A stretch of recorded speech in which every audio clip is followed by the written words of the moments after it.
Phosphor Dot friends, Earl at thelogbook.com on the Atari 5200, playing the game that was intended to come with the system, but didn't. We'll probably unravel that mystery while we are playing it. Of course, this is Asteroids, which, if you think about it, makes all kinds of business sense as far as what to include with the console. After all, Atari already owned the IP to Asteroids because their arcade division created it, so this was not something that they had to license from someone else.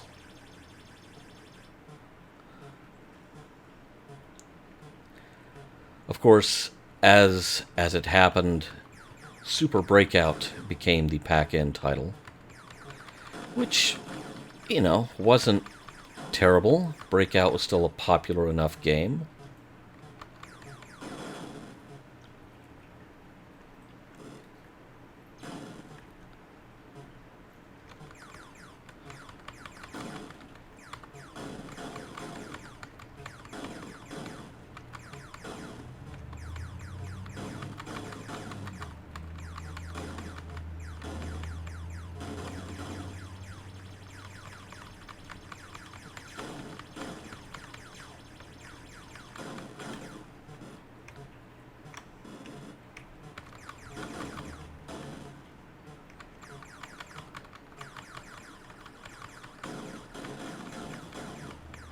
The control scheme is a lot like Atari 2600 Asteroids, which, that was a really good control scheme. That's actually my preferred control scheme for playing Asteroids, even more than the very specific arcade controls with all the buttons.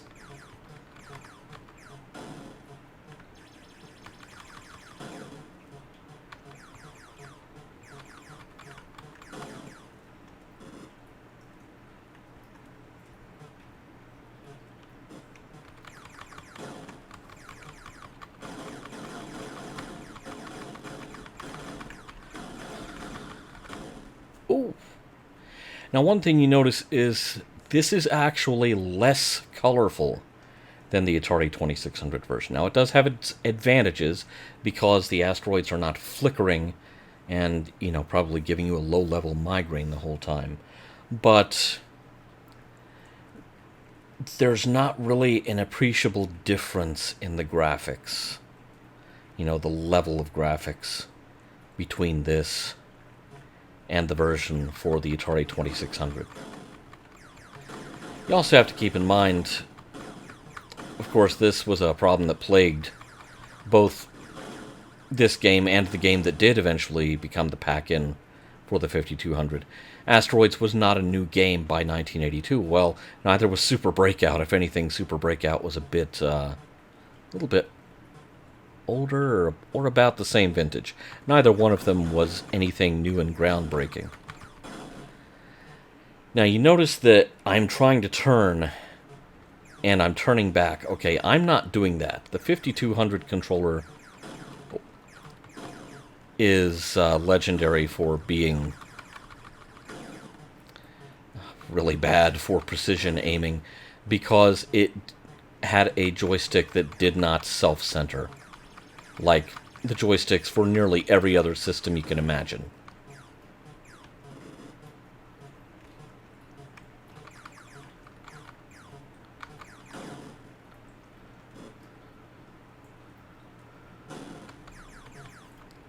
So control was an issue with this game, and I really do think that the graphics not being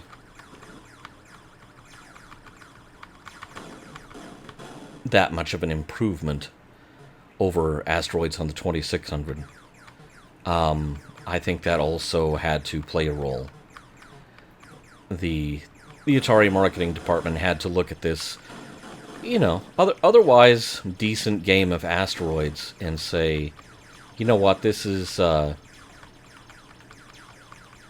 This is not going to do the consumer equivalent of putting butts in seats.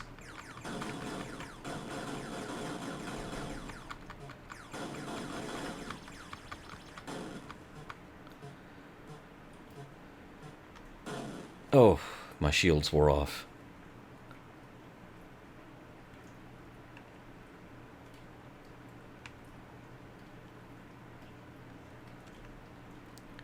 I'll give it another go.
You have to keep in mind that in 1982, the primary competition that the 5200 faced was the ColecoVision. And the ColecoVision launched with a fantastic version of Donkey Kong. It was really about as good as you could get without stepping into an arcade.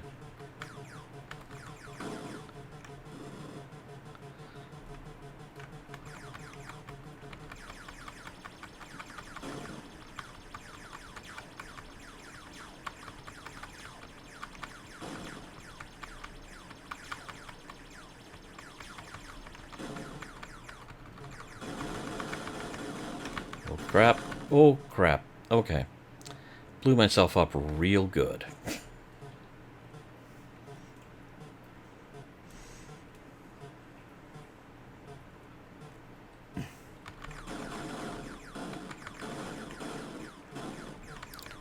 Let's clear the area immediately around me with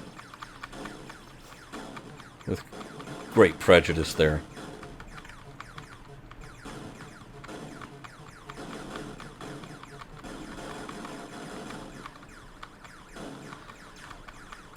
The sad thing is, this is a really good game of Asteroids. You know, as far as a home console goes. It's simple. But then Asteroids itself is not exactly a marvel of complexity. Except for its control panel, and arguably, Atari's console versions dispense with that issue.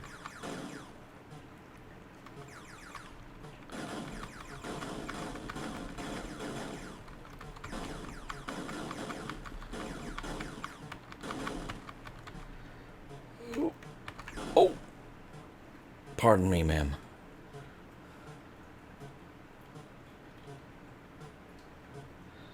Is there a safe spot for me to rematerialize on here? Depends on your definition of safe.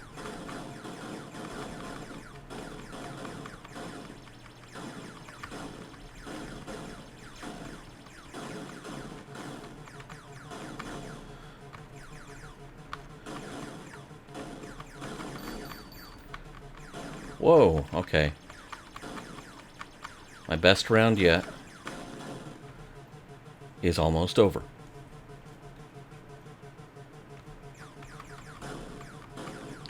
Come on. Point the direction I tell you to.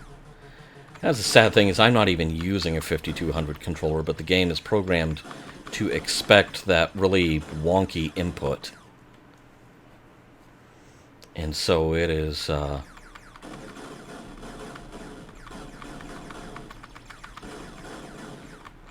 not terribly cooperative.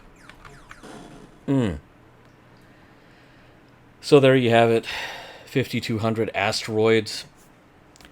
Not only did it not become the pack-in game for the console, it was never actually released until many years later when collectors got a hold of a prototype, and all of a sudden you could play Asteroids on the 5200. Look at that flying saucer. I mean, just showing off.